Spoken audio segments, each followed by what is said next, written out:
প্রিয় দেশবাসীরা, ইরান খুব ভয়াবহ অবস্থা চলতেছে, যুদ্ধ লাগছে। ইরানের জন্য সবাই আপনারা মুসলমান যারা আছেন দোয়া করবেন। ওটা ইসলাম কান্ট্রিক দেশ, আমাদের জাত ভাই। এই ইরানের জন্য সবাই দোয়া করবেন, ফিলিস্তিনের জন্য সবাই দোয়া করবেন। ইসলাম কান্ট্রিক যে কটা দেশ আছে সবার জন্য সবাই দোয়া করবেন। ইরানের জন্য আল্লাহ যথেষ্ট। ও যে উপর আল্লাহ বসে রয়েছে, উনি ইরানের পক্ষে থাকবেন। আর ইহুদি নাসার বেঈমানগ পতন করবেন।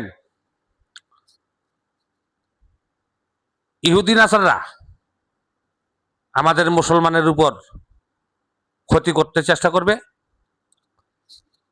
জানি না কের জন্য এই যুদ্ধ লাগছে। আল্লাহ তাআলা যেন ইরানকে হেফাজত রাখুক, বিশ্ববাজার ভালো থাকুক।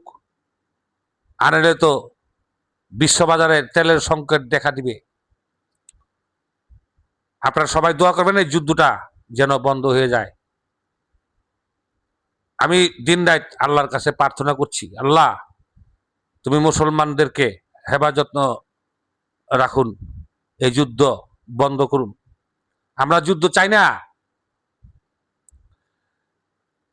ইরানের জন্য সবাই আপনারা দোয়া করবেন যেন ইরান ভালো থাকে, এই দেশে যুদ্ধ বন্ধ হয় এবং সিরিয়া, ফিলিস্তিনি তারাও যেন ভালো থাকে।